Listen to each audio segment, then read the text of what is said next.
today, a motion that asks what is going to prevail, freedom of speech or right to reputation. And I think it draws strength from the recent arrest of, I think, a Victor Odama by the current governor of Cross River State. So the question we're asking now today is which should prevail when politicians are involved and when we involve criticism of public politician rather. Is it freedom of speech or right to reputation? And as usual, we have our two great debaters who will be here to give us solid arguments, Mr. Gus Willisek and Mr. Victor Bisson. So with that, we welcome Mr. Gus Willisek to give us his speech in this debate. Thank you. Okay, so good evening, everyone. I am so excited to be having this conversation. I would not say I'm particularly so excited per se because of the topic. I'm just excited that we have all of us here who are interested in using logic and dialogue to solve societal problems.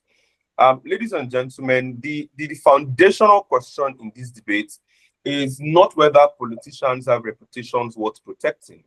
Of course they do, right? The question is, what happens to democracy when the fear of damaging a politician's reputation becomes greater than the courage to question political power?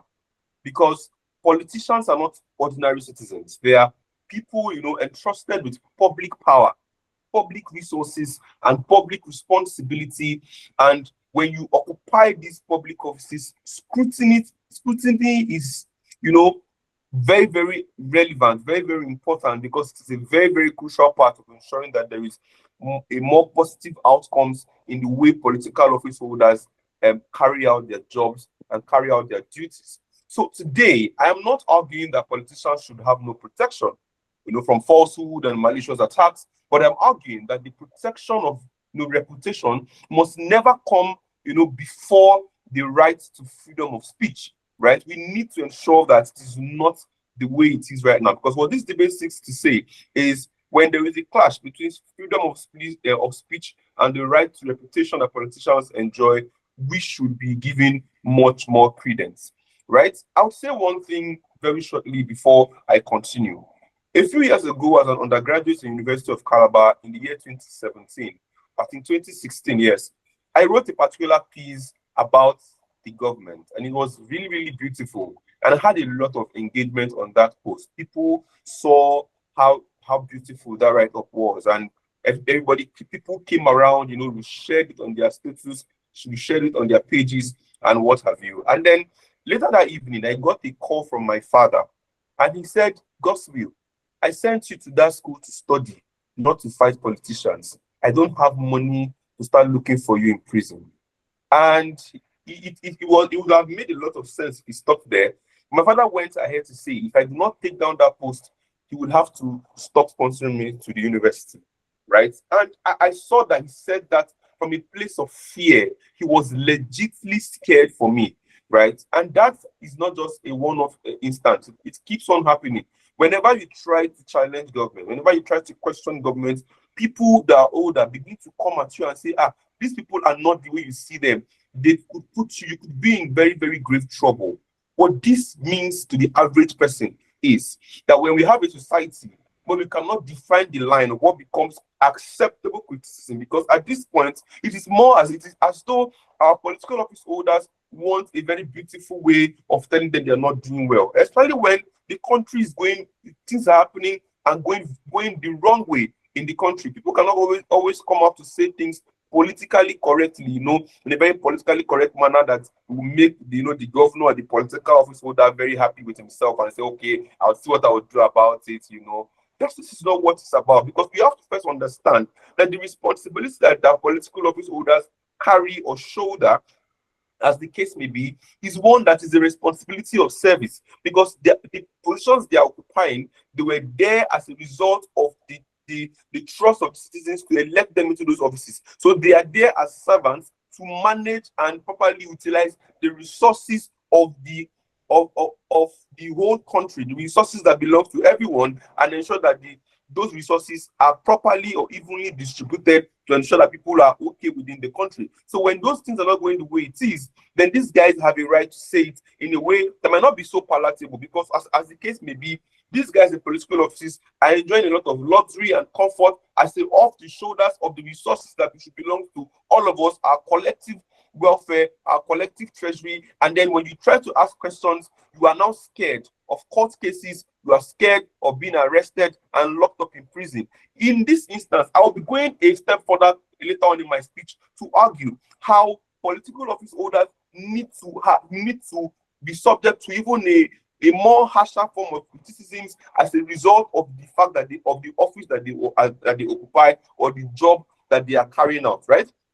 The next thing I'll be saying here is the slippery slope argument, right? There's a chilling effect because when you punish one person for speaking, you don't silence only one person.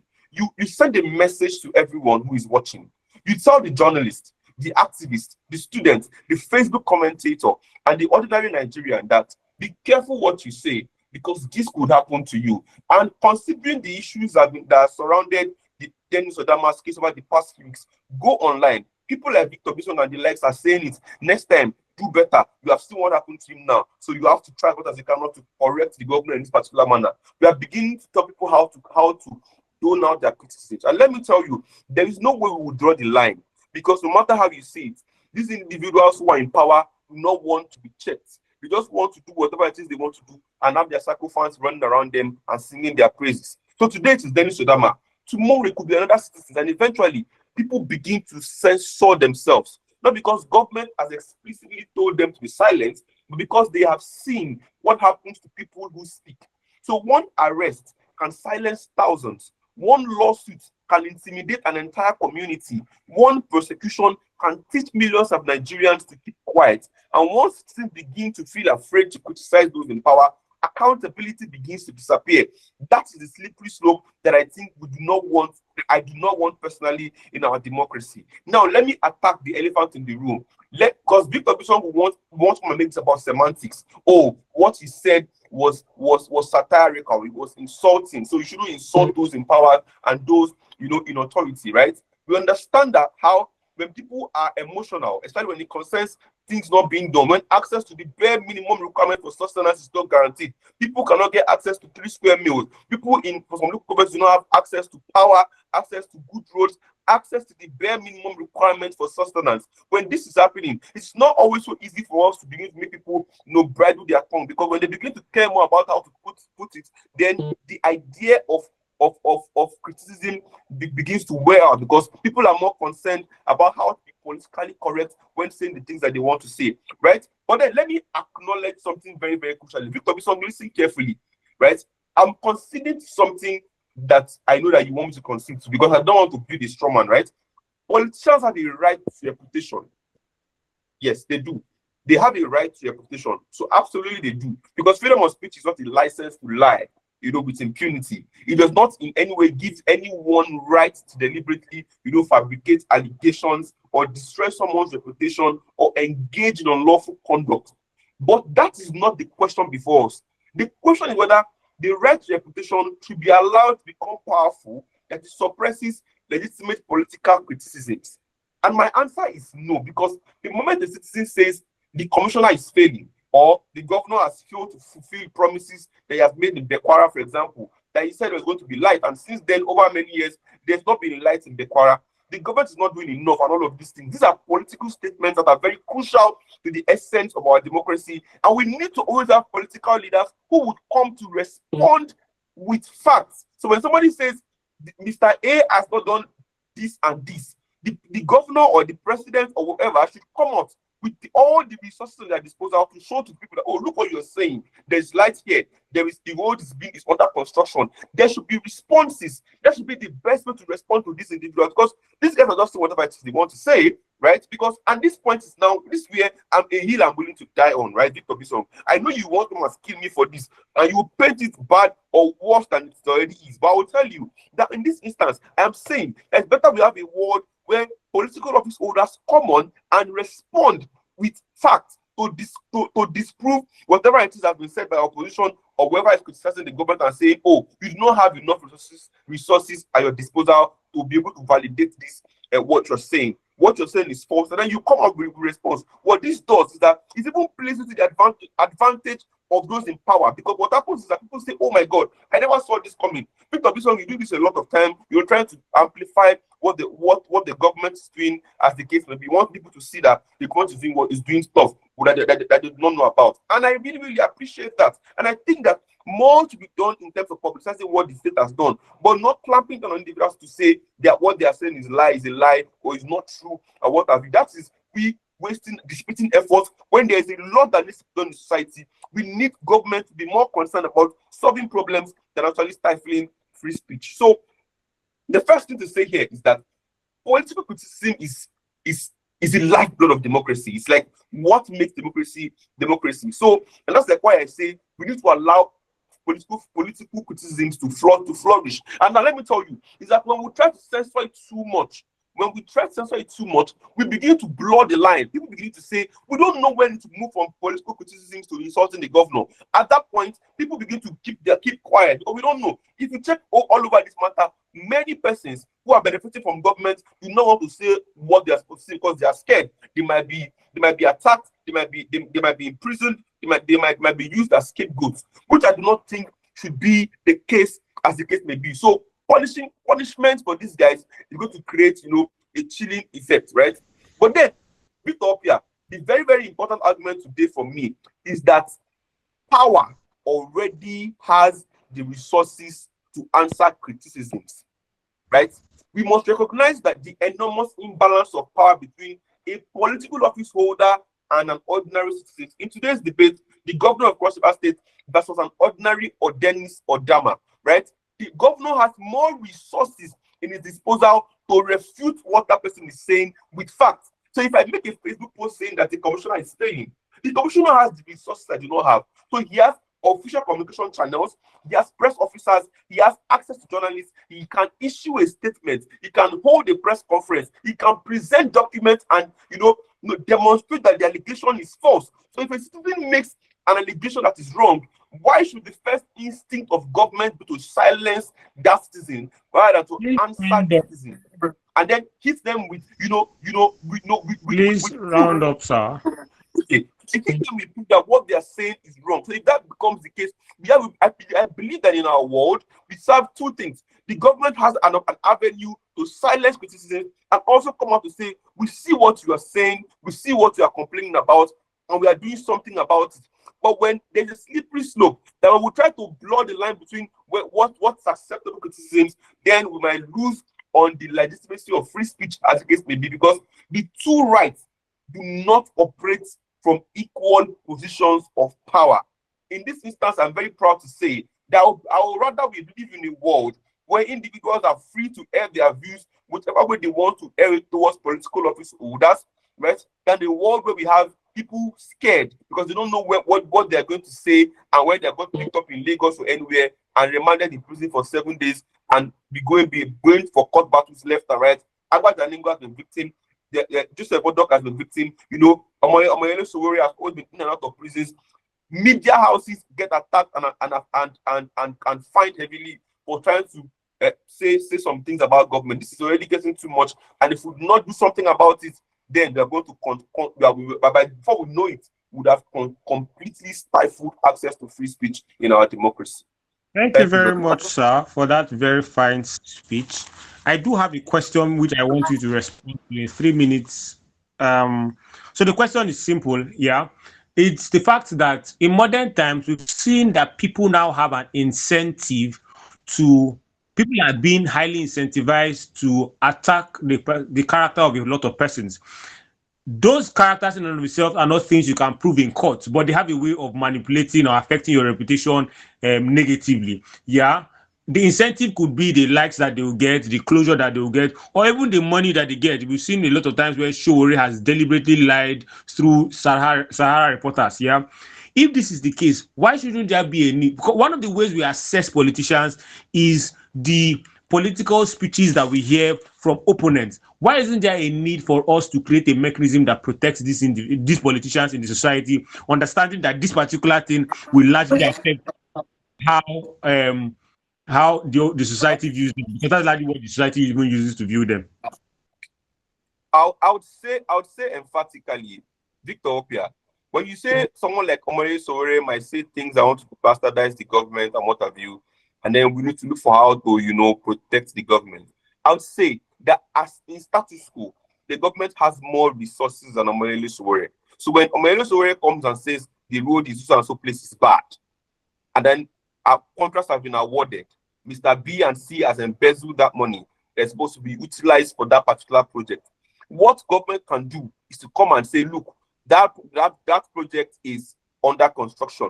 The person in question has come out to give a response to what has been given to him and how they have spent the money so far. But what happens in most instances is that when people criticize government and call them out, most of the times, what they are saying is factual. We are seeing it everywhere. We are seeing the results. And most of that, I'm tempted to think that maybe government feels like this guy is exposing us because truly they believe that they have failed. And instead of them to solve that problem, they begin to attack this individual so that other people will take cue and not draw them out or call them out on their BS or the thing on their shortcomings, as the case may be. So in this instance, government already has enough protection. Communist will not go and attack President Tinubu on the road. But then Sodama will not go and attack Senator Prince Bassey on the road and all of that. So let's even say they get benefit. That is what oppositions do. In every society, they victor up here. Go to the US, go to China, go to everywhere that we have a functional democracy. Go to France, go to the UK.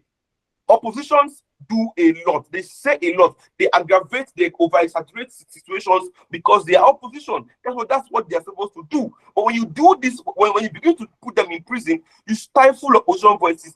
And these political commentaries are a very huge part of how democracy thrives and very fundamental tenet of what democracy is supposed to be about. So this is not about Nigeria. We're making it as if it's only in Nigeria. A few years ago, somebody even sued the governor of Lagos State because the governor of Lagos State blocked him on Twitter, on X, and then he got an out of court settlement. That means that even your governor has no right to block you from commenting on social media because the resources belongs to you. So at this point, they are like servants, and as such, they should be able to tolerate more than the average individual should be able to tolerate. Thank you very much. Thank you very much for that very fine response to that question. Mr. Victor Bison, we are ready for you to give us your speech in this debate. So I want to disappoint Isaac today. In this debate, I will show how ultimately protecting the rights of reputation of politicians is in the ultimate interest of democracy and state. Protecting their rights, in my argument, is not to protect them. It could pass for their protection, yes, but ultimately, my argument is clearly to prove that if you protect the rights of the reputation of politicians, you ultimately grow society. Isaac failed to give us the contextual definition of what free speech looks like. In free speech, there is criticism. In free speech, there is hate speech. In free speech, people are allowed to speak in whatever way they choose. You cannot dictate how people should speak. So in their speaking, people insult whoever they want to insult, speak arrogantly, insultingly, disrespectfully to different persons because they have social media. I saw a video where someone was calling the governor a fool, an idiot, and threatening the governor to release Odama. Otherwise, in 24 hours, I was going to do this. That falls within free speech, but that does not fall within criticism of government. The truth about the matter is, in this conversation, we must balance it. On whose side do we grow democracy? Do we grow democracy where we see or allow anything anybody wants to say continue? Or we think that we should try to ensure that when people engage in free speech, it should ultimately lead to the progress and development of the state and nothing more pretensive. We don't just want people to talk, we want people to talk in a way that would grow states. And this is why this is important. When people engage in free speech, in hate speech, which is part of free speech, which embodies all of what Isaac has said, what happens is government becomes kind of defensive. Government tries to defend and government does not work or do anything well. No government arrests anybody that criticizes government, of course, in an ideal situation. In this conversation, we are not looking at governments that we are not looking at that kind of government that want to weaponize power against people. That is not what today's debate is about. Today's debate looks at a government that looks quite interested in the way things are existing. Democracy that we can adopt to say things are going on well. Government where people have incentives to want to do things for their people. Because if we narrow this debate to a place like Nigeria, people weaponize power, then we skew everything and we do not even have a debate today. So in this debate, in an ideal situation, you have freedom of speech and you have rights to reputation. Which should a state prioritize? Which should we prioritize? We think from our own house, or I think particularly that we should prioritize rights to reputation. Now, the consequence of right to reputation is that people ultimately channel their kind of criticism rather towards the progress of state. But when we allow people engage in hate speeches, which is part of the freedom of speech or free speech that is categorizes, what happens is they go into things that make government defensive. They go into things that make government want to protect itself, instead of actually solving the problem. Because what criticism does, criticism brings government to account. Criticism makes government to see things that government ordinarily does not see and make government want to go and do those things. But that is not what hate speech does. What hate speech does is hate speech insults you. Hate speech makes you want to protect yourself. Because whether or not you're a politician, you have emotions and you want to defend yourself. When they insult you, it gets to you. So in those moments, the incentive to want to do anything actually reduces because you rather want to protect yourself than even doing something to solve the societal problems. Understand fundamentally that the masses are always against politicians. This is very important. The masses are always against politicians. It is fundamentally moral and principled for us to say, instead of allowing the millions of masses to always throw jabs and unproductive conversations towards a single person, let's ensure that when we protect the right of reputation of these individuals, there's a larger incentive for these people to look at issues, to look at policies, rather than targeting individuals. And this conversation exists majorly because we want to see how we could take away individuals from criticism and ensure that when you speak about government, it should be about the issues. We'll think about the issues, the policies government are making, and trying to see how we could get government to focus on more important things than government defending itself. That is what happens in every system. Because when you allow people to attack people's personalities, they lose the incentive to want to work and more probably channel resources to want to protect their reputation, to want to ensure that they get the pound of their own flesh. It is very important that we understand this. But let's even look at reputation in itself and why it is important. Reputation is fundamental to human dignity, while speech is a means of exercising liberty. That is the nature of reputation. Now, the difference is reputation is fundamental, is foundational to your human person. Because without reputation, a whole lot of things could go wrong. But your right to speak is your right to liberty. You can decide to speak, you can decide not to speak. You can decide to speak in a certain way, you can decide to speak in another way. In the instance, instead of protecting the reputation that is fundamental to human dignity, we look at protecting a right to freedom of expression that is dependent on the wills and caprices of individuals. Individuals that can decide to speak critically and make government, call government to account, and the one that can probably decide to hurt somebody with their words. We think we should be more concerned about protecting in that prioritizing what is foundational to human dignity and not one that is secondary in this instance. Let's also understand that reputational damage is more difficult to restore than speech. This is also very important. The reason why we think that that it's important for us to protect the right to reputation of these individuals is that when reputations are damaged, the court of public opinion already have a certain kind of narrative that ultimately surrounds them. When people want to even write on those reputations, people remind them about certain things. When you want to contest election today, they dig you up because they want to get something against you. It is because reputation is fundamental. It is the currency upon which politicians even use to thrive. That is what we must understand. So for that reputation to be dampened, it shouldn't just be on the heels of whoever wants to say anything. It should be that your reputation should be damaged on the lines of your failed promises, on the lines of the failed policies, because that is what is incidental. That is the connection between you and the state, you and the masses. The connection between you and the masses is not rooted in the fact that you are just a political office holder. It is rooted in the fact that because you're a political office holder, you're supposed to do things that will better the interests of people. So the only ground that people can call you out is when you are failing in your major duty, which is to protect them and create probably an environment where people can live and feel happy. That is fundamental. So we must understand that. That is the relationship that exists between the masses and people. So people should not arbitrarily insult people on the grounds of free speech.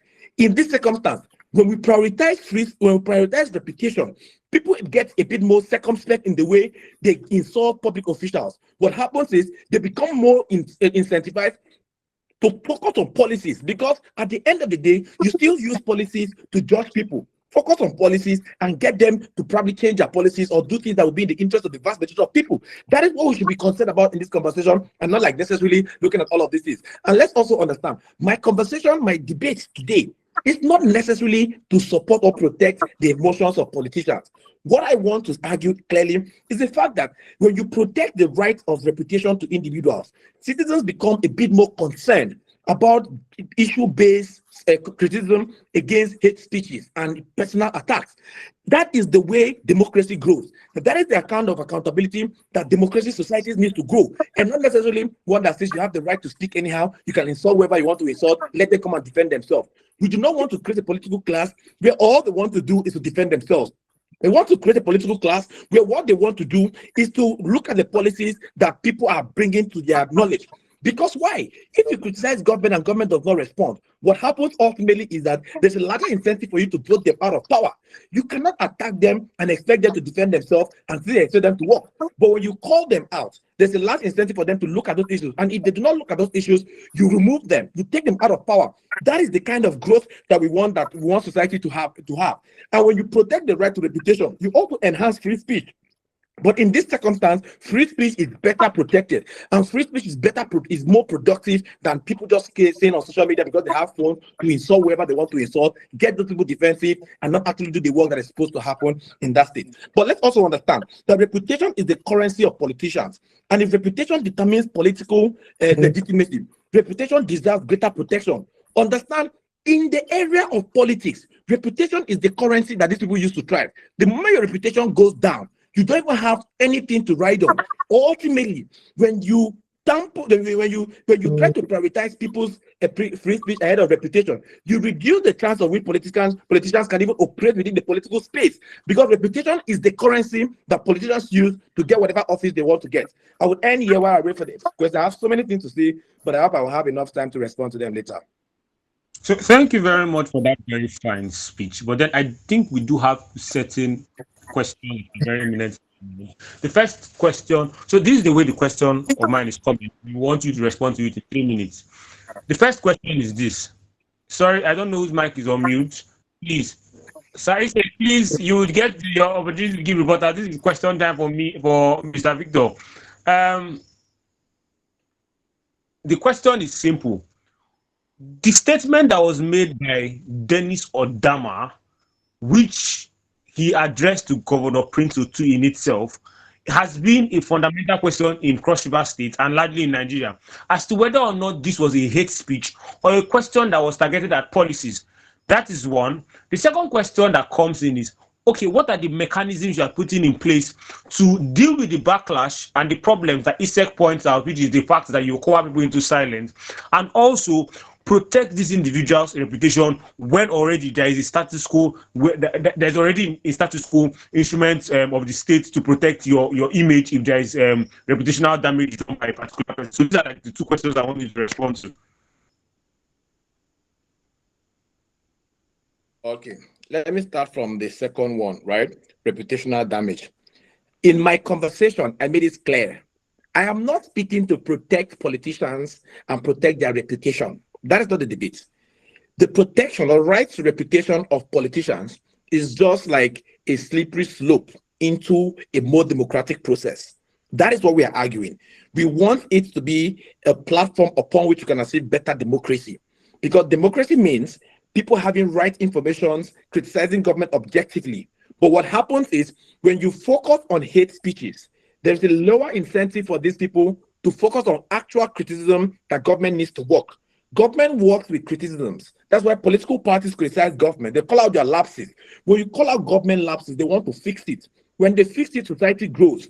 When you attack politicians, they become defensive. They don't solve problems. They begin to concern themselves, about protecting their images. That is the difference between protecting images and trying to restore, trying to be more accountable as a result of criticism. Which one works better? When Peterson was criticizing the government, you see, he calls a particular thing and government goes into action to work. That's how societies grow, because their criticism attacks the lapses of government.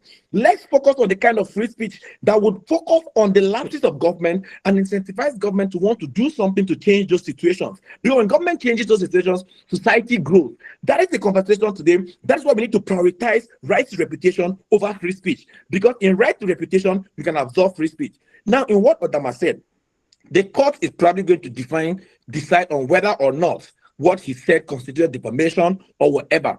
But the fundamental question is, if I feel whether or not it constitutes defamation or cyberbullying, but if I feel that somebody's statement clearly has violated my reputation, if I feel whether I'm a governor or whoever else I am, I have the right to go and seek redress.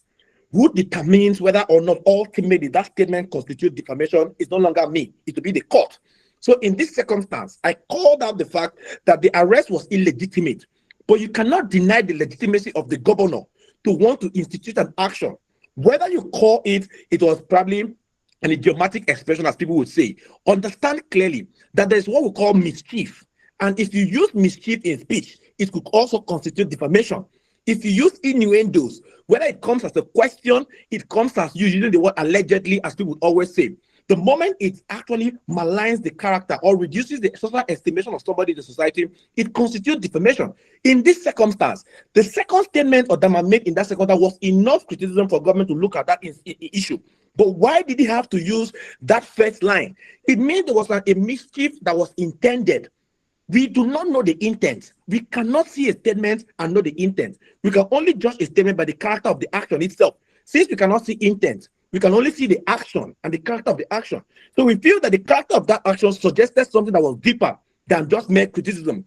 Hence the need for the government to try to remedy its reputation. That is the conversation today. It is the legitimacy of the government to seek redress if they feel that they have been defamed, whether it is defamation or not. That legitimacy exists. Thank you very much for that very fine response to that question. So right about now, we're going into rebuttals. But before we go into rebuttals, I do have this plea so that we can do this with time. If you have any question that you want to ask or a contribution that you want to make, and you have the ability to switch on your camera, please signify by raising your hand through the panel provided to us down. But then if you cannot and you want to type your contribution or your question, please type it in the chat box and please tell me who you are addressing that question or contribution to. With that, we move straight to rebuttals, and then we welcome Mr. Isaac to give us his rebuttal in 5 minutes. So, ladies and gentlemen, one thing Victor says that is very laughable is that when you criticize government, when you attack them, you put them in a defensive position, and they are going to, it's very funny actually, that will put them in a defensive position. So instead of them to work, they'll be looking for how to repair their reputation. Like I said, it is sad. It is really, really laughable that this is the crux of Victor's arguments. And the crux of his argument is that these people are like infants or something, that when you say something about them, they will be sad, and then they will not be able to walk anymore and what have you. I don't think that makes a lot of sense. People who are political office holders are people who are mature enough to take more than the average citizen, because to whom much is given, much is expected. They have much more resources. The governor moves around with convoys, moves around with entourages, moves around with security. He has several appointees. So the governor of Cross River State, for example, has several appointees, has those in charge of media, those who are supposed to do so and so. There are a lot of persons. There is so many persons to handle these things. So the governor does not handle most of these things directly by himself. There are people who we have put in such positions. So when the government is working, right, what the governor is supposed to do is to call who is in charge of media, respond to that person. Let's see what we can do to solve that problem, right? So when you say, because people are going to say a lot of things, do you know, you can't tell me that all of a sudden when the person gets into political power, they automatically become weak, because during the electionary process there is a whole lot of back and forth and attacks that goes between political office aspirers. They say a lot of things. You can look at the US elections, for example. A lot of allegations fly left and right before the 2023 general elections. Our current president, Bola Ahmed Tinubu, was accused of being a drug lord, was accused of not having results. A lot of things, a lot of accusations. And what did they do? In that instant, before they got into power, they respond. When they said Bola Ahmed Tinubu was not a graduate or he didn't go to the university, as the case may be, he brought out results. He tried to bring out, proofs that he went to school, he went to the university, begin to call for his classmates. So all of a sudden, when he gets into power, he can no longer do that. Is that what you're trying to tell me, Victor Bison? That is very, very sad, because before elections, when you attack these people, they respond with facts. They respond to try to disprove what you have said. They respond with their NYSC pictures and say, "Oh, I served." They respond with their graduation pictures and say, "Oh, look, I have done so and so and so in so and so university." But how come when they get to power, they don't have that patience anymore? They now begin to use the apparatus of the state to oppress people who try to speak out or attack them or try to demand accountability from them. I think that this is a very, very fundamental problem, and it's very regrettable that we have to do something like that. But the next thing Victor Bison says is that when I'm a political office holder and I feel like you've said something that defamed that is defaming to me as the person, right? Then I have the right to seek legal redress. But then these instances have not always been the case, right? Individuals get picked up on the streets and then arrested and locked up before the legal process even starts. Because I think that Victor, I'm not a lawyer, but I think you should know better than me on this matter. Because if there were to be an invite from the court or an invite that, oh look, then somebody has filed a lawsuit against you, Mr. Dennis Odama, and then Dennis Odama refused to adhere to police report or the invitation from the police to report himself, they will understand that he has been invited severally and he has failed to appear in court, right? But no, when you go on the street and pick somebody with the agency of state, with the police, and put them and lock them up and fly them into town and then remand them for 7 days in prison, you are not just seeking redress, you are oppressing this individual because you have access to the resources of the state at your disposal. And it is very, very regrettable that you, who's supposed to be someone who's supposed to be custodian of the law, is defending something like this. Because I think that personally, that if he had been invited and then he refused to show up, then it will make a lot of sense. So let things be done the right way. So even if you want to seek legal redress, there are better ways to go about it. Or check out what is done in Nigeria. Check the case of Omoyele Sowore, check the case of Abba Jalingo. Over and over again, we have seen the stark aberration for the rule of law by the political class who are supposed to, as much as they can, protect the sanctity, of the rule of law. And I'm so sad to say that today, in our world that we live in today, everybody is scared, because when it starts happening to you, people just go online, look at the snide comment. People are saying, now the time you are typing, people are hailing you, but now nobody can save you. When people think that at this point, because you cannot even fight government, they have all the resources, the police, everything has answers to the commander-in-chief, or answers to the governor, or answers to those political power. So when they want to weaponize it against you, you stand no chance. So when people begin to get scared of that, Victor, that is the most important slippery slope. I'm asking you a question. If you have to choose between a world where people are scared to criticize government and a world where their reputations are affected, let's place them side by side. I think that the attack on reputation is a lesser evil compared to when people are scared to challenge government, as the case may be. That is very, very fundamental and something that I think that we need to argue, because Victor tries to make us feel that right to reputation is a very fundamental part of human dignity, right? And I also say that when people begin to attack government, see, I don't want to go into the details, because when I'm going to go into the details, when someone says, when someone gives a statement, right, and asks a question, right, in some instances, it might not go the way you want it to go, right? But then, on the first level of response, there are ways to go about seeking redress that would not constitute oppression. But then, secondly, is that we need people to be bold enough to come out and demand accountability. And they're not going to do it very nicely, because people are going through a lot in the government, in the country. Things aren't working the way they're supposed to work. And then you want people to begin to be politically correct about crying about their pains, the pains they are going through as a people. I don't think it will be that easy. I would say fundamentally that if you want a better world We need a world where there is much more access to free speech. And again, like I have proven, the states, the government has more resources at their disposal to respond to critics who say things that might not be true. Because as I said before they got into power, they always respond. When you say he didn't go to school, he responds. Victor Bison, how come now when they get into power, they now begin to lose their ability to be patient enough to respond? Then they begin to silence those voices. That's a question I want you to answer, Victor Bison. Tell me why before government, before they got into power, they could respond. But after they got into power, they can no longer respond. Thank you very much. Thank you very much for that very fine rebuttal. Please, before Victor Bison comes in once again, so that we will not have the issue of trying to pick up people who are going to ask questions. If you do have a question and you can switch on your camera, please raise up your hand so that when we are done with Mr. Victor Bison, we go straight to the questions. Thank you very much. So with that, we move straight to Mr. Victor Bison's rebuttal in this debate. 5 minutes. So I think ISEC should have just listened to the debate. Like now, I don't even know where he is if he has left the debate. ISEC should have just listened to the debate and he wouldn't be stressing me again. I explained that defense exists when people engage in hate speeches or insults. But when government engages, when citizens engage in criticism, government responds to criticism. In responding to criticism means they go to fix the things that they have been criticized about or criticized on. That is what we are talking about. So it's like missed the entire debate and wanted to play a gaslighting thing on all of you, but I know that you guys are smarter than that. Again, the comparison in this debate is not free speech versus rights. It's not free speech versus rights to reputation.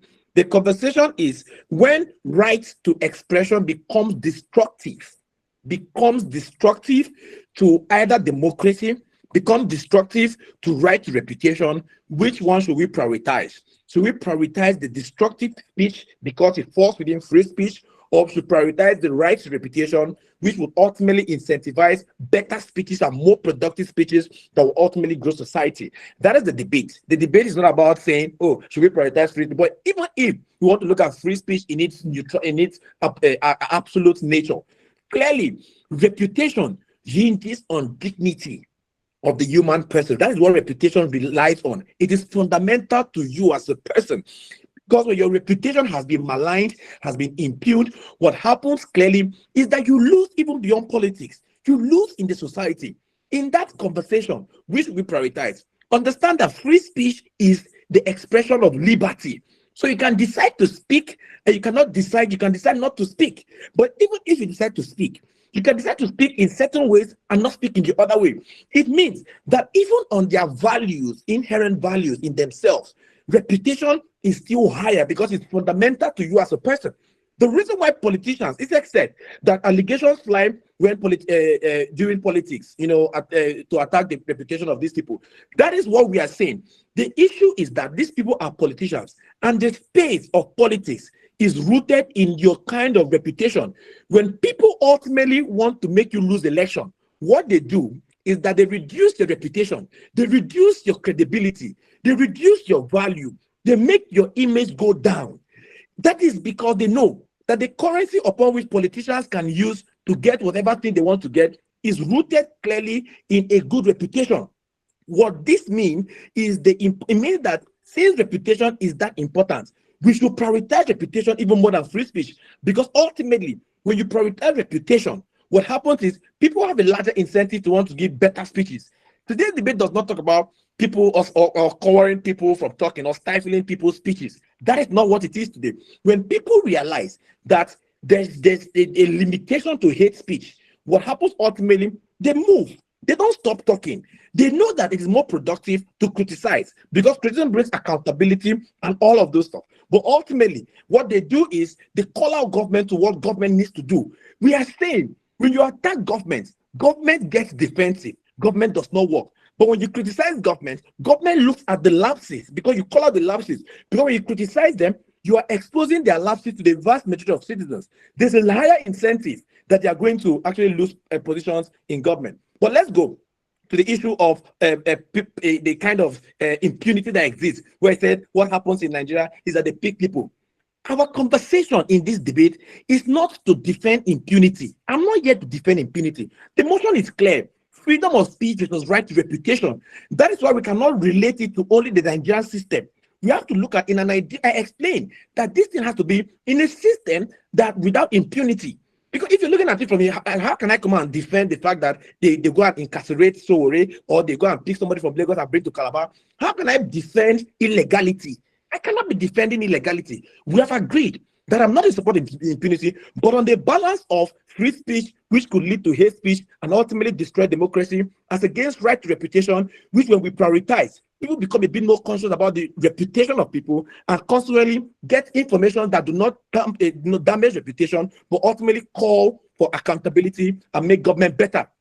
That is where this conversation exists, and ultimately we win on both allegations. Ultimately, let me explain again, because it's always very important for us to understand the actual nuances. This came, I was trying to play, a grandstand and make you guys excited. We know defending government in a debate like this, with what is happening, is difficult. It is difficult not because the ideal situation is not there, but because we are emotional. That is it. But we must look beyond the emotion and look at it in pure principle.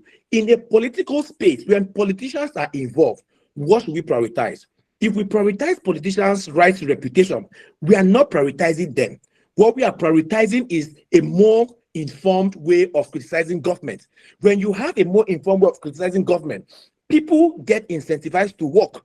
But when you go into attacking government using the umbrella of free speech to deliver hate speech and insult, what you ultimately do is you make government defensive. A defensive government is not the government that wants to work. A defensive government is the government that wants to resist all of the attacks that people get to them, because people actually are human. Politicians, the fact that you come into politics is not a license. You don't consent your own freedom too. You don't consent your freedom to a private life because you're politicians. You also have emotions and you should defend yourself. Lastly, on the issue of the fact that these guys have resources and all of that, is not the conversation. It's not because of the fact that they have police, they have all of those institutions of government. It is about the fact that on the competitive, whether they have government or not, it is not trying to creating a power asymmetry. The issue clearly is, what should we do to grow our environment, our democracy? The best way is to have kind of speeches that will ultimately develop society, and not speeches that target individuals alone. Thank you. Thank you very much for that very fine rebuttal. So we have two persons that their hands are up, and we immediately take them before we go into the chat box. We have Joy and Mr. Patrick. So we'll be taking Joy first before we go to Mr. Patrick. So Joy, the floor is yours. Please, 3 minutes for contribution, 2 minutes for question. Thank you very much. Please switch on the camera and ask your question or your contribution, whichever it is. Hey, it's a question. I want to know why we are prioritizing the government's, their emotion, the president, governor. I don't really know what exactly, because I did not enter early the particular, issue that you guys are talking about, but I feel like it's a governor. That's the head. So why are we prioritizing their emotions and not, I think a lot of people are law students here. I know Victor. We know how, let's be realistic. I don't know, why are we not being realistic? Especially Victor, please. Why are we not being realistic to the situation in Nigeria? Why are we acting like the governments are doing better, or the governor, they are doing what they are ought to do? Why? Why are we acting like the people are not angry enough to even insult them if they want to? Why? People are hungry. You can see the whole, let's be realistic.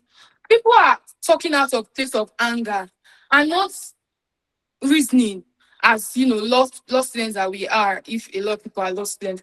So we cannot just say people that are hungry, that are trying to process their emotions and talk about how they feel and how angry they are towards the government, should sit down and start.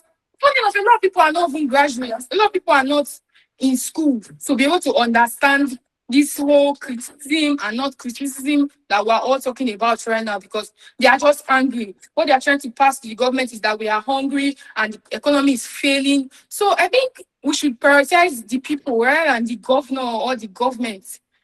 Honestly, for me, that's how I feel. Listening to you, yes, it sounds good in a well-obeyed democratic government, not in Nigerian democratic government that is like paper. Let's be honest. Thank you very much for that question. Mr. Victor, what's your response to her question before we move to Mr. Patrick?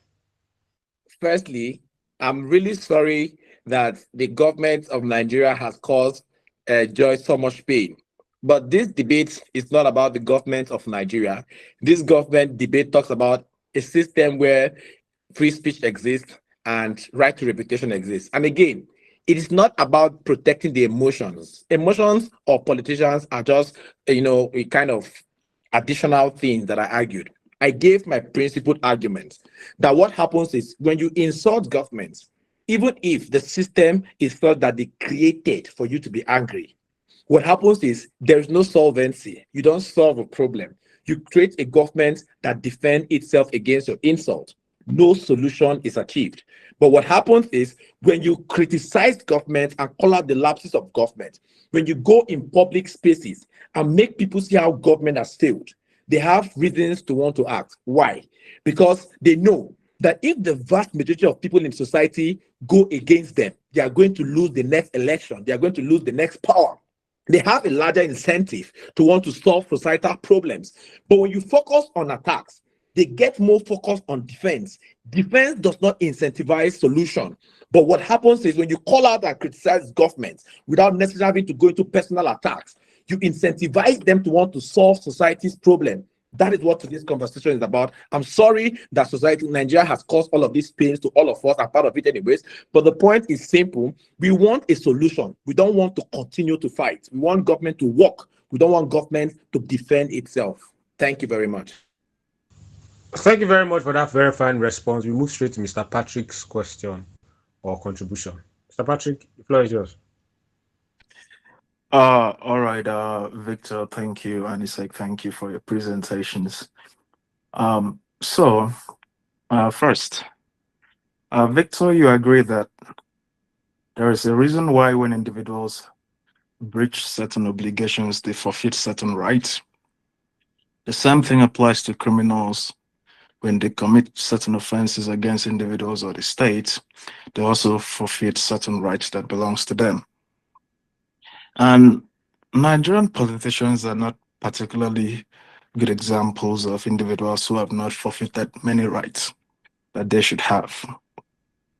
In terms of housing the highest number of poor people in the world, housing the highest number of out-of-school children, housing the third most terrorized people in the world, housing so many criminal activities and ranking, I think, one of the worst in terms of life expectancy and all other issues. So if these politicians have not been able to fulfill their ends of the obligation, then it seems to me that they have lost certain rights. And that is just one side. So you say, well, your argument is not particularly focused on Nigeria. You're thinking about ideal scenarios. Now let's take on the ideal scenario. You talk about how reputation is very important to democracy. And I would imagine that your best example of this democracy, because that's what we have in the world today, is Western liberal democracies. In Western liberal democracies, if you go to the comment section of Donald Trump this evening, Keir Starmer, Rishi Sunak, Liz Truss, these guys get like 40 to 50,000 people insulting them, calling them all sorts of names. In fact, there is no single African politician that gets insulted as the politician in Western liberal democracies. Keir Starmer was chased out of a pub in London by an ordinary citizen, and he had no option than to walk out of that pub. But in Nigeria, a certain student, nursing student named Joy, in Enugu a few months ago, just called an attention. You're talking about the importance of constructive criticism. She called an attention that there's no electricity in the hospital ward. What happened? A few hours later, she was arrested. A certain guy did what you call constructive criticism, call attention to the terrible condition of the military officers serving the Nigerian Republic. A few hours later, the guy was picked up by the DSS. A certain guy in Edo State called the government attention, look, we have potholes somewhere here. A few hours later, the guy was arrested. So what is your ideal scenario of this constructive criticism? Your best case scenario gives us a society where we should mass produce a population of sycophants who just exist to praise the government. And what you call criticism then would be the government writing out some templates of how to criticize the government and giving it to citizens, in which case it ceases to be a criticism. So, in the best and ideal democracies you're talking about, I can tell you, you can fact check that citizens insult the government a million times more than an African politician would ever be insulted. Yes, in fact, Emmanuel Macron was slapped on the cheek by a French citizen. The guy was jailed for 4 months because it was a case of public assault. If you dare slap a Nigerian politician, you'll be dead, you'll be disappeared. And the guy in question, Odama, you're talking about, which I believe is the subject of this debate or the inspiration behind the debate, I looked at the comments. There was nothing really defamatory about the statement that the guy made. He was asking a question. And you talk about reputation. Politicians are public servants. Before you waste so much money and energy to take on that public office, you know that you're going to be 100% accountable to the people. But it is a sad situation that in Nigeria, the people serve politicians, politicians don't serve the people. If you're averse to insults, you don't want to be insulted, your reputation is so important to you, you have one option: stay out of public office, stay out of politics. It's as simple as ABC. You cannot take on the office, you know, it's going to come with a lot of insults, a lot of attacks, a lot of criticism, and then you say, after taking on the office, look, you're not going to criticize me, you're not going to insult me, you're not going to defame my reputation. Like Isaac rightly pointed out, if your reputation is defamed, you have the right to approach a competent court of law, lodge a case, and at the end of the day, let the court take the matter up. When you call the security forces to arrest people who criticize you in a way that is not sycophantic enough to always stroke your ego, then what you're running is a totalitarian regime. And I'm sorry that time is up. We cannot engage this more, but I think we've debated this a lot. And I've told you that, look, in your ideal democracy, your policy proposal is always going to be worse if it doesn't fit in. Thank you. Thank you very much, Mr. Patrick, for that very fine contribution. We'll be going over the comments in the chat box before we go back to the hand. Am I not supposed to respond to that? I feel like that was a contribution, and there are other contributions which I feel you should respond to immediately, so that we because we're still watching time together. So, I think everybody's trying to respond to you. I don't know what Victor has done in today's debate, but everybody's trying to respond to him today. So, Patrick, here, methinks we are debating the preposterous abuse of power by the Nigerian criminal political class rather than a state that is far from sight. Uncle Patrick Savior says that there is a difference between hate speech and insult. Then he goes further to say there is a man called Babajide Otitoju on TVC. Victor is representing him there. Matthew Salvage says, and I'm glad Victor admitted that the arrest, in bracket abduction, was illegal. I'll go back to his question, but then let me go to other comments. Patrick Bell comes back to say in an ideal system, your point would be toast. Matthew Savage says we shouldn't prioritize reputation over free speech. Matthew Savage also says that Trump and Biden and even Obama always trade words, and sometimes it gets personal, yet they do their jobs. They don't spend time and state resources defending themselves. And Patrick comes back to say two things are involved. If you feel defame, go to court. It's a civil matter. Two, hate speech is criminal rather, and must be handled within the ambit of the law. So that right to reputation must be handled with due process by law. Victor lost the debate before he even said a word. Wow. Let's go back to the question that was asked, which I do want you to respond to in collaboration with everyone. So the question here is simple. I believe it should be simple for you. Where's the question again? Now that it's been established that the arrest was illegal, can Odama sue his abductors? My question is directed to Mr. Victor Bisong. This is now law. We were discussing moral philosophy. You brought law, but I will answer law, right? Let the court determine that Odama was guilty. But even if Odama has the right to seek for redress, to protect his rights to human dignity, how he was bundled. He has all of those rights. If they finish and they ultimately, whether he was defamed or whatever, they will bail him or pay fine or whatever stuff, but ultimately Otama will come out. If he feels that the process upon which he was captured, abducted, arrested, whatever word you want to use, and infringe on his rights, he can go whether in civil matter or in criminal matter. He can, practically civil matter. He will definitely sue for damages and get something from government. He will get some good money from government. That is law, but that is not what we are talking about today. So, can I respond to what Ben said? I should wait for other this state first before I continue. Yeah, please respond to it, but we in 2 minutes so that we go to another question. Okay. So, accountability cannot be judged by insults. And I don't know why people think that the moment you begin to insult government, it now makes it a society where that should actually be. Ben said an ideal society like the Western liberal democracies, they always insult their leaders. Does the fact, this is just political jurisprudence, does the fact that this is done actually justify it? And again, you cannot sue 1 million people in your comment section defaming you.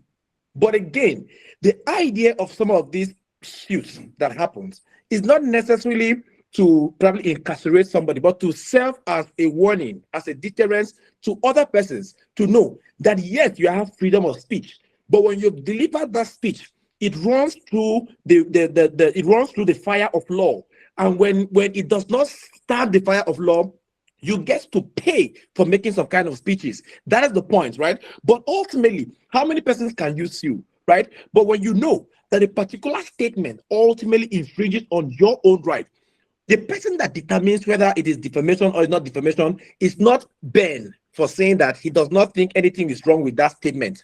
It is about the court. When you go to court and court says this does not constitute defamation, then ultimately it does not constitute defamation. It's not about Ben, because Ben is looking at it with the mindset of somebody that does not like the Nigerian kind of government. Ben would not ultimately say the truth on this matter. He will say anything that attacks government, and that is what most of you are doing here.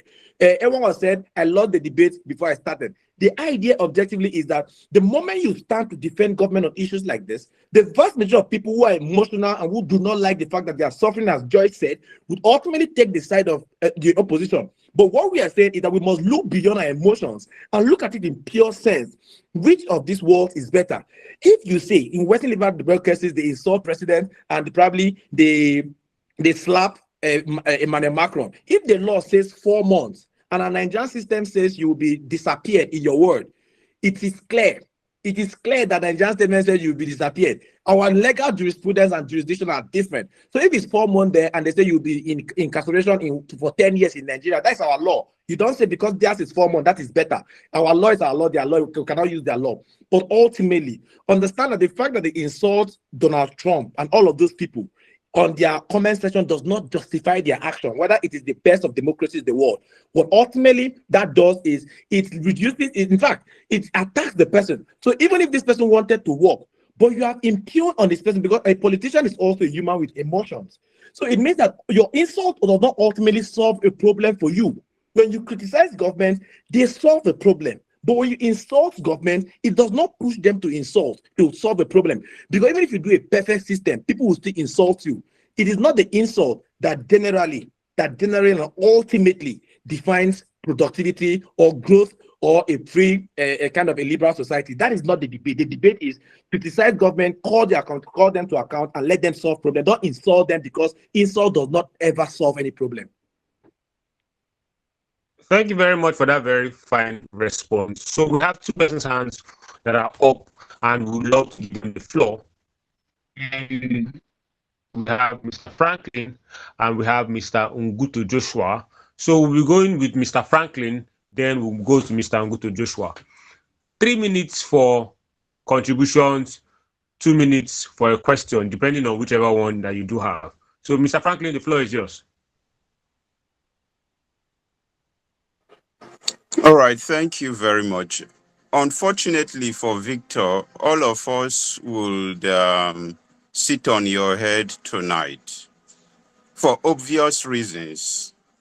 First and foremost, I want to respond to a few things you talked about.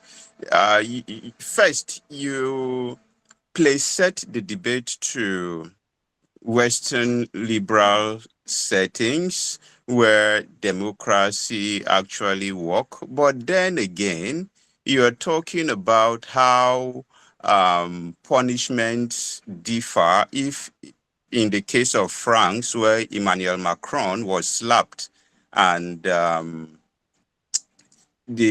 punishment was 4 months in prison, that is theirs. And if ours is disappearance, that is okay.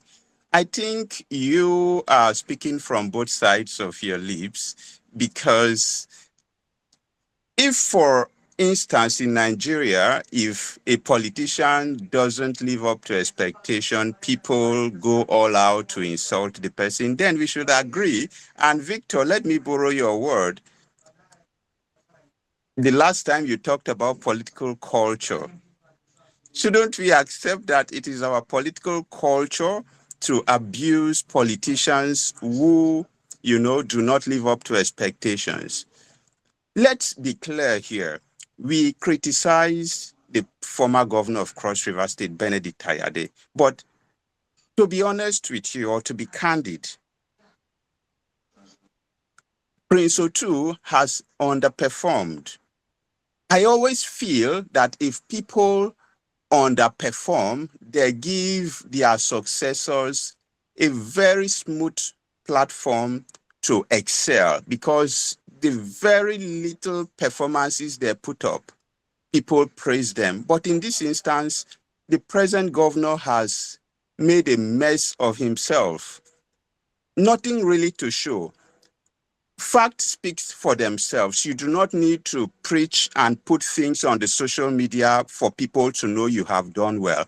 We have existed in the era of no internet, but we know when governors perform. So we do not need Prince Otu to put his performances on the social media for people to know he has performed. The same way we look at various industries in this country from the time when we never had internet. So a young lady spoke earlier, Joy. She talked about how people express their anger. Of course, we are in a society where democracy has deteriorated. People resort to self-help. The idea of Olodo uprising is a resort to self-help. So people, explore other means, to make themselves comfortable. So in this instance, when government fails to carry or perform their elected duties, people get angry. If insult is a way of them expressing themselves, let them do it. It happens everywhere. Just like Ben talked about, that the most insulted politicians are in the West. The Western, setting that is a lot more developed, that people no longer talk about bad roads.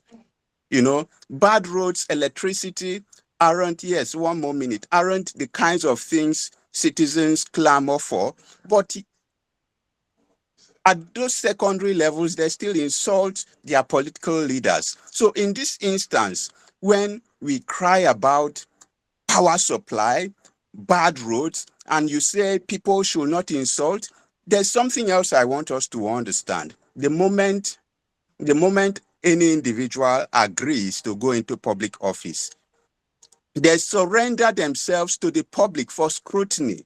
So people will pry, people will poke nose. Remember, we have freedom of information. We should be able to access whatever information. And let's not also forget about trend. When we allow politicians to sue or to manipulate the law, use the systems that are within their power to harm, to threaten, to silence citizens from criticizing them, we create a trend. We will get to a point where these political leaders will become totalitarian. They'll become authoritative. Nobody will be able to, criticize them. We'll be scared. We do not want such situation. And let us understand this. Our politicians do not have reputation. Reputation is a product of service over time. So to the extent where over time they have not lived up to expectation, there is no reputation they have to protect. And it is also wrong for us to even place set this debate in Western liberal democracies. Let us look at our country. Let us look at what we have here and see how we can, manage things. People will continue to be frustrated, and they will continue to look for means to, make the government to speak up and do the right thing. Like Ben said, I see nothing in the statement of that young man that is defamatory. In fact, there is no accusation whatsoever. He asks a simple question. Do you have anything? Does this individual, this commissioner, have your whatever that is preventing you from, sacking the person since the person is not performing? It's a simple question the governor should tell us, and I'm waiting for that response. Maybe we should find a way of getting him to respond. Thank you. Thank you very much, sir, for that very fine contribution. Then Ruth Vera Diwa says, just want to say, Mr. Victor, your speech was amazing as always. Very great stance and well articulated.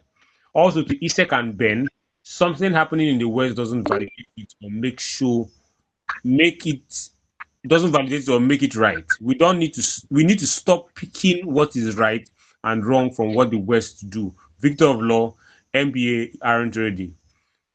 Then Matthew Savage responds to Diwa by saying something happening in the West doesn't validate it. Even Victor referenced the Western. Wait, something happening in the West doesn't validate it. I think that's the question. Even Victor referenced the Western democracy. We're in the hemisphere. We in this hemisphere copy the West. So I think that's a response to Diwa. Mr.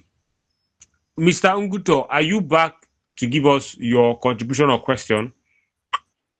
Yes. So I have two questions.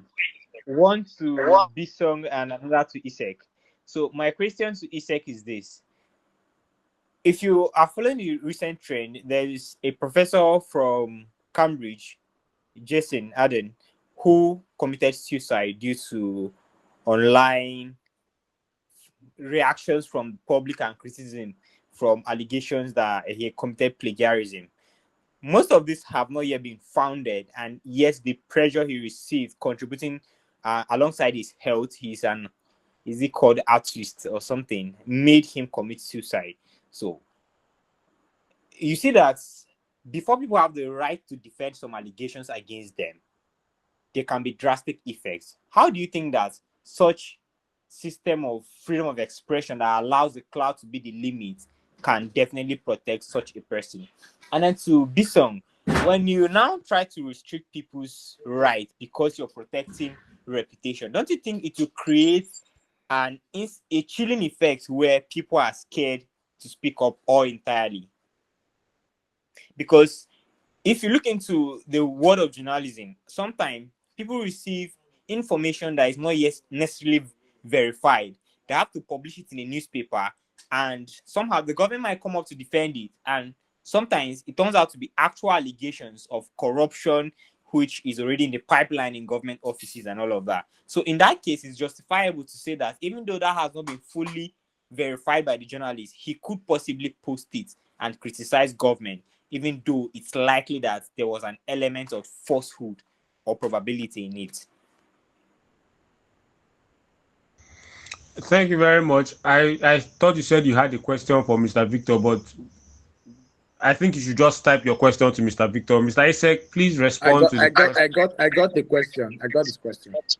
Okay, so Mr. Isaac, please respond to the question of Mr. Joseph. Well, Mr. Joseph, yeah, I understand with you, and I think that it's sad what happened to the professor who committed suicide. It's so sad that things like that happen. There are several cases of people dying because of things that have been said to them. Not just in several other cases, random individuals. People get accused of rape when they think they have not committed rape, and some of them have to commit suicide because they can't bear it and what have you. Sometimes we don't even know whether they are committing suicide because they did not do it, or they are committing suicide because they are sad that all their work, all their secrets is now let out in the open. But so sad what has happened to the professor. So if your argument is that because of that we should be kinder to politicians, then I think yes, I understand that we should be kinder to politicians. But in response to that, I would say that nothing that has happened with all of the individuals that I've mentioned in today's debate in Nigeria, Amoyele Sore, Agba Jalingo, Joseph Odok, the list is endless. None of them has said anything that is tantamount to, these things we are saying. I feel like there is a problem solution mismatch. It doesn't really work, right? So I think the worst here is what happened with Odama when he said when he was asking if the governor has or if someone has some of the some kind of pictures of the governor, that's like the worst case scenario, and I don't think that will be something that will make the governor. The governor of Cross River State is a very strong man, emotionally mature and emotionally sophisticated, and I don't think we should infantilize him like that. That when somebody asks him such a question, he would think of committing suicide. My governor is not like that, right? But then I'll go ahead to talk about the next level of response, and it's a response that, oh, look, when there's something is happening in the West does not make it right. I just feel like that comment from Vera was very, very patronizing of Victor Bison. So I'm sure he should be very happy about that. He should be very proud of himself, right? I would say that this debate for me, I started this debate here in Nigeria and I ended it here in Nigeria. Victor Bison put the debate to the West, to Jupiter and Mars and everywhere else. So it wasn't me. So I don't know why. And then when they respond to you, they said that Victor said doesn't make it right. I don't know.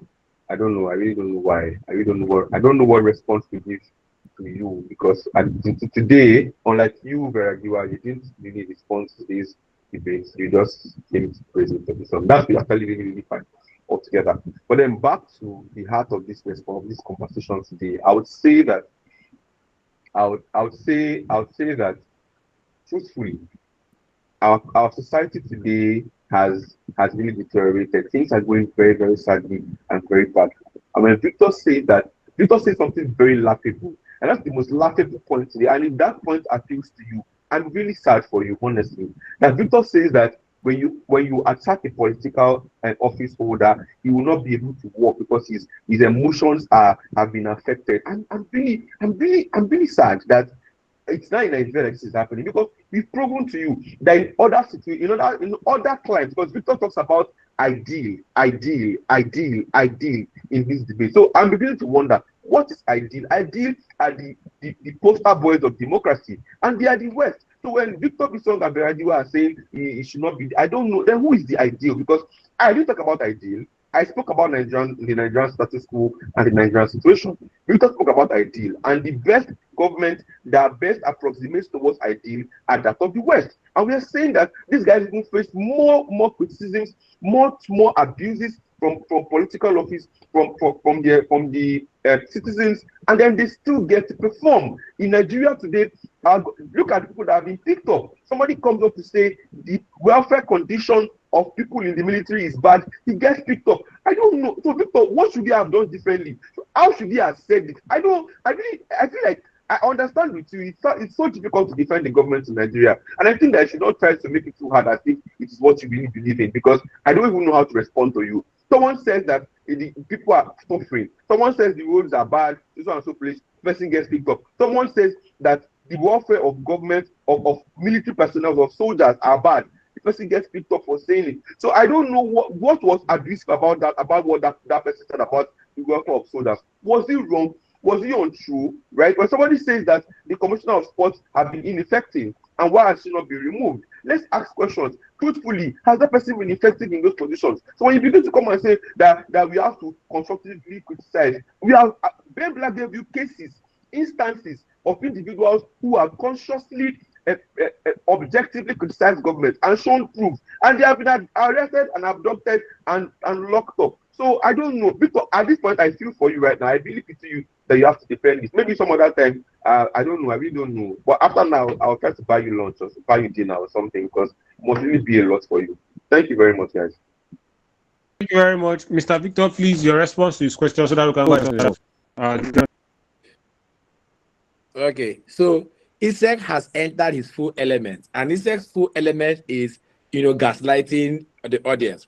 And secondly, if you do not support ISEC like Vera, who objectively understood my argument, ISEC says that Vera has done the worst thing. Well, that is what ISEC does. ISEC weaponizes your emotions. But guess what? We are used to it. Now, let's go to the conversation. Ultimately, today's debate is simple. Responsible government, if we can call government to be responsible, is it also okay to call citizens to be responsible? When citizens insult, is that action in and of itself a responsible action? If you think this debate is about Christopher arresting Odama or the Tinubu arresting Showore, then it means that you have not been in this conversation. If you think the conversation is about the suffering of Nigerians and the reason why they are consequently abusing government, then you are not in this conversation. That is not the conversation. Because the moment that becomes the conversation, it means you are pushing me to defend impunity. I clearly told you that my burden in this debate is not to defend the illegal arrest. I'm not here to defend illegality.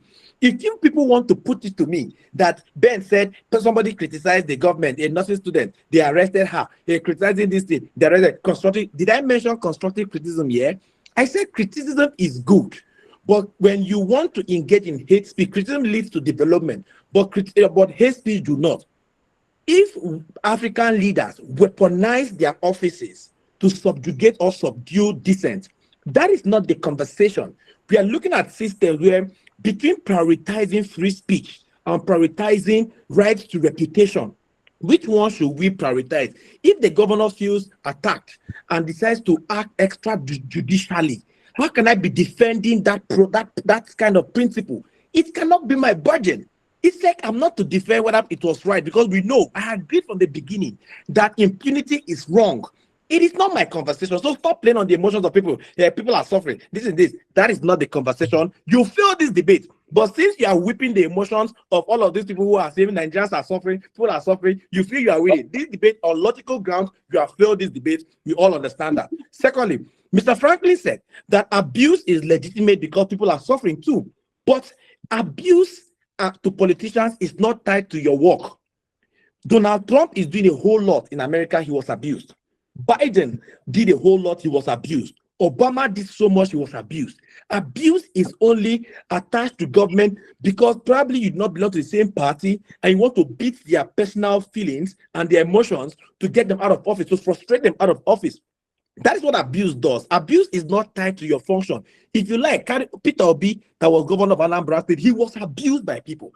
But the difference is the extent of abuse can be different. So we cannot now use abuse in and of itself to say because people are suffering, they cannot abuse the president or they abuse politicians. That abuse and suffering has no abuse and political impact has no correlation at all. People abuse you whether you work or you do not work. That is the explanation to that. Secondly, he said that people surrender to scrutiny. Yes, insult is not scrutiny. Criticism is scrutiny. We say criticize government because what criticism means is calling government to account. Criticism is bringing things that government do not know or government are neglecting to the knowledge of government, and government would have to work. That's what criticism is. Insult, hate speech, they are not criticism. They do not call government to any work. If your speech does not ultimately bring solution, why make it? That is the fundamental question in this conversation. So all of this whole grandstanding we are doing does not add up. The point is simple. Free speech should be targeted towards solving the problem. If in African countries, free speech has been weaponized, or people now, when you criticize government, they disappear you in the words of Ben, that is not how we feel. That is also bad. But in a society where you don't have to be disappeared, is it justified for you to engage in insult because Donald Trump is not going to arrest you? Fundamentally, it is wrong because insults do not solve problem. Criticism solves problem. Also, he said, we all agree that criticism is not the issue, but hate speech is. In the conversation, we agreed that criticism is not the problem. The problem is when you degenerate from criticism to insult and hate speech. These two things do not solve any problem. What solves problem is criticism because it calls government to account. Ultimately, we are just emotional because we feel things are going wrong. And when government, even if government legitimately does a particular thing, but because we feel that government or the overriding impact of government is such that can define as a failure, Nothing government does that appeals to us positively. That's why we think that even government is, for instance, Sowore will call Tinubu a criminal. And Tinubu would probably say he wants to take Sowore to court. People will say, why are you stifling free speech? It is not so. But ultimately, you don't cover people, you don't stifle people because you tell them, address the issues and leave the person. People do not get to stop talking. They do not get to go into fear, as Joseph asked. People don't become scared when you tell them engage on issues. Leave the person. The person is not your problem. It is his policy that is your problem. That is it. When you conscientize people to know that we are prioritizing rights to reputation, it means you push people to focus on issues and less on individuals. This debate has ended. The debate has ended, actually. So any one of you that's still thinking that there is a justifiable ground on the side of ISEC to say people are suffering, and because people are suffering, they should insult government, when it does not solve any problem, you people are just anti-government and not actually in this debate. That is my final solution to this conversation. Thank you very much for that very fine response. We'll be going over the comments that are here. So Rivera responds to Matthew Salvage by telling him, even Victor referencing it doesn't make it right either. Right and wrong isn't determined by who says it. Who says it? Joy responds with, if Mr. Bison comes out for governorship, I won't be surprised. Patrick Ben says, brilliant point, Ruth. I agree. That's why I'm always stunned when I see Africans wearing fake European wigs in courtrooms and in the streets of African cities in an attempt to look like mini Europeans. For some reason, I do agree with Mr. Patrick Ben on this. Matthew Salvage responds to Rivera. I think we should have a debate between Matthew Salvage and Rivera because they've been going on and on in this comment. So he says that, is our democracy not copied from the West? Do we only copy the aspects of Western democracy that favor the politicians, just like the present government copy the Western taxation format and not Western accountability? And yes, Victor will make a great lawyer. I've known him for about 15 years now. Patrick Ben responds finally by saying, if speech is free, then you can tell people the wording of their speech. Free speech loses its status when it's subject to dictates of the ruling class. So Osas had just typed and she said, Victor and ending debate on behalf of everyone. I brought the glucose. Victor, come and take. Okay, so we've had a lot of wonderful arguments presented by both sides. I really can't start going over and over again. It was I feel like this was a very, very robust speech from both sides, to the extent where ISEC defends the fact that people should have the opportunity to say whatever they want to say. And if you feel attacked, then go for them. And then Victor comes to tell us how there is a need to protect the reputation of politicians to the extent where free speech should be targeted at democracy development rather than attacking a particular personality of the person or things that not necessarily concern the development of the state. So these are like beautiful arguments that I heard from them. I'm not supposed to be partisan to any argument here, but I do agree with Patrick Ben when he questions why we wear fake European wigs. That is going to be a debate some other time. But then this was a very robust round. I really thank the debaters. I also thank the individuals who have contributed their this is more than 2 cents. We are talking about dollars here. So thank you very much for this fine and robust engagement that we've had so far. Once again, please, as an advice from SADN, whenever you want to criticize the government, we are all intellectuals, I believe. We should find the most important ways to engage them on this. Mr. Isek's hand is up, but time is really Mr. Isek's hand is up, but we are really short on time. I really wish. I'm not arguing. It's not about the debate. It's not about so guys. Okay. Thank you very much, everyone that keeps on joining me.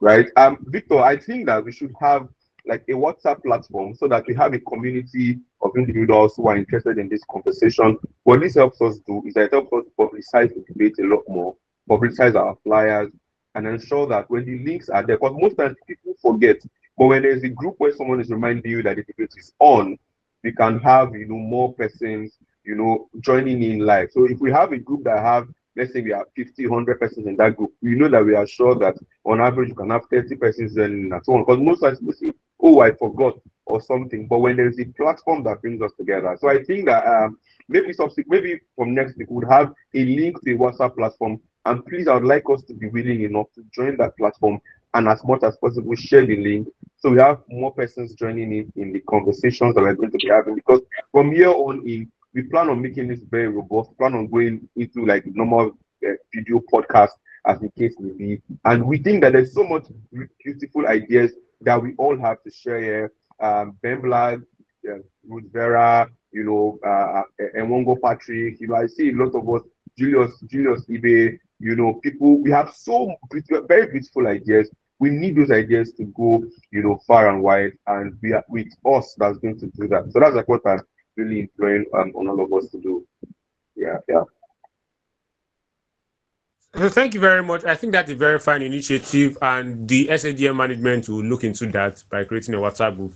But beyond that, I believe whenever we do that, the information will be released. Please do well to follow us on our Instagram and on our Facebook, because in response to this particular contribution, we'll be giving maybe if we decide to create a WhatsApp group already, we'll send the response through those. And if you follow us there, you'll be able to know the development on that particular issue. Thank you very much, everyone, for joining today's head-to-head session. It was a very wonderful round. We do hope to see you. Mr. Marty Salvage, we can't start the screen now, but then we do hope to see you next week, Saturday, same time, where we'll have another robust discussion. Thank you very much. We've come to the end of today's head-to-head session. See you next Saturday.